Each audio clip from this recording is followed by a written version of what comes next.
Hi friends, പുതിയൊരു വീഡിയോയിലേക്ക് എല്ലാവർക്കും സ്വാഗതം.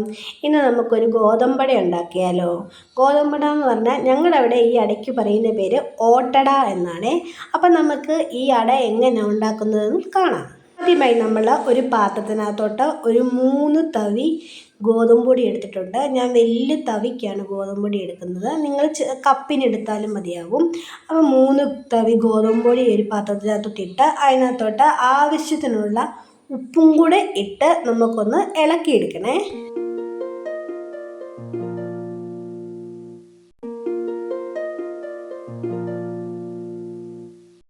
നല്ലോണം ഒന്ന് ഇളക്കി യോജിപ്പിച്ചതിന് ശേഷം നമുക്ക് കുറേശ്ശെ പച്ചവെള്ളം ഒന്ന് ഒഴിച്ചു കൊടുത്ത് നമുക്കതൊന്ന് ഇളക്കിയെടുക്കാമേ.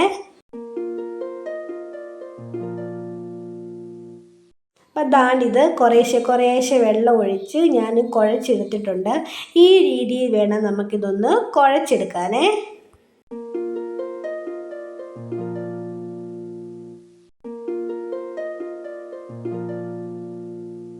നമുക്കിനി ഈ ഓട്ടടയ്ക്കകത്ത് വെക്കാൻ വേണ്ടി നമുക്ക് കുറച്ച് തേങ്ങ ചിരവിയെടുക്കാമേ. ഞാൻ ഒരു അരമുറി തേങ്ങയാണ് ഇതിനകത്ത് വെക്കാൻ വേണ്ടി ഒന്ന് ചിരവി എടുത്തേക്കുന്നത്. രണ്ട് അരമുറി തേങ്ങ ഇവിടെ ചിരവി മാറ്റി വെച്ചിട്ടുണ്ട്. ഇതിനകത്തോട്ട് നമുക്കിനിയും ആവശ്യത്തിനുള്ള മധുരം ചേർത്ത് കൊടുക്കണം. ഞാൻ ശർക്കരയല്ല ചേർത്ത് കൊടുക്കുന്നത്, പഞ്ചസാരയാണ് ചേർത്ത് കൊടുക്കുന്നത്. നിങ്ങൾക്ക് പഞ്ചസാര വേണ്ട, ശർക്കര മതിയെങ്കിൽ നിങ്ങൾ ശർക്കര ഇട്ട് കൊടുത്താൽ മതിയാവും. ഞാനിവിടെ കുറച്ച് പഞ്ചസാര ഇട്ട് കൊടുക്കുന്നുള്ളൂ, കാരണം ഇവിടെ ഒത്തിരി മധുരം ഒന്നും വേണ്ടാത്തത് കൊണ്ട്. നിങ്ങൾക്ക് ഈ മധുരം പോരാ എന്ന് വെച്ചാൽ നിങ്ങൾ ഇച്ചിരി കൂടെ മധുരം ഇട്ട് കൊടുക്കണം. അപ്പോൾ പഞ്ചസാരയും കൂടെ ഒന്ന് ഇട്ട് കൊടുത്ത് നല്ലോണം ഇളക്കിയ ശേഷം ഒരു ഏലക്ക ചതച്ചത് നമുക്ക് ഇതിനകത്തോട്ട് ഇട്ട് കൊടുക്കാം. എന്നിട്ട് അതുകൂടെ ഒന്ന് നല്ലോണം മിക്സ് ചെയ്ത് നമുക്ക് ഇതൊന്ന് മാറ്റി വെക്കാമേ.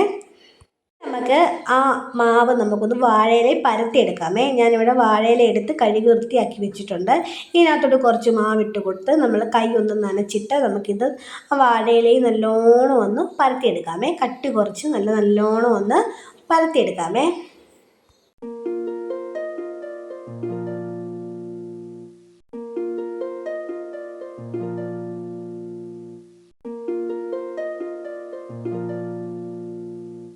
ഈ മാവ് നല്ലോണം ഞാൻ പരത്തിയെടുത്തിട്ടുണ്ട് വാഴയിലയിൽ. ഇനി ഈ മാവിനകത്തോട്ട് നമ്മൾ ആ തേങ്ങ എടുത്ത് വെച്ചേക്കുന്നത്, പഞ്ചസാരയൊക്കെ ചേർത്ത തേങ്ങ നമുക്ക് ഇതിനകത്തോട്ടൊന്ന് വെച്ച് കൊടുക്കാമേ. ഇങ്ങനെ സ്പൂണിനകത്തെടുത്ത് ആ മാവിനകത്തോട്ട് നമുക്കൊന്ന് നിരത്തി കൊടുക്കാമേ.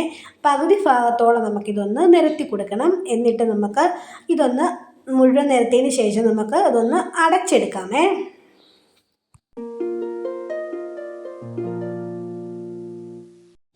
അപ്പോൾ അതാണ് ഞാൻ 3-4 എണ്ണം ഇങ്ങനെ ഉണ്ടാക്കി വെച്ചിട്ടുണ്ട്. നമുക്കിനി ഇതൊന്ന് ചുട്ടെടുക്കാമേ. ഇത് ഞാൻ പാൻ അടുപ്പത്ത് വെച്ചിട്ടുണ്ട്. പാനിലാണ് ചുട്ടെടുക്കുന്നത്. അത് ചൂടായി വന്നതിന് ശേഷം ഇതിനകത്തുനിന്ന് ഒരട അതിനകത്തോട്ട് ഇട്ട് കൊടുത്തിട്ടുണ്ട്. ഇനി ഇത് ചെറിയ തീയിൽ വേണം നമുക്ക് വേവിച്ചെടുക്കാനേ.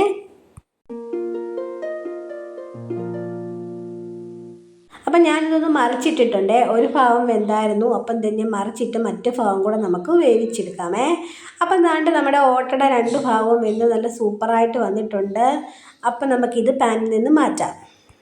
അപ്പം നമ്മുടെ ഓട്ടട ഇവിടെ റെഡി ആയിട്ടുണ്ട്. നല്ല സൂപ്പറായിട്ട് വന്നിട്ടുണ്ട്.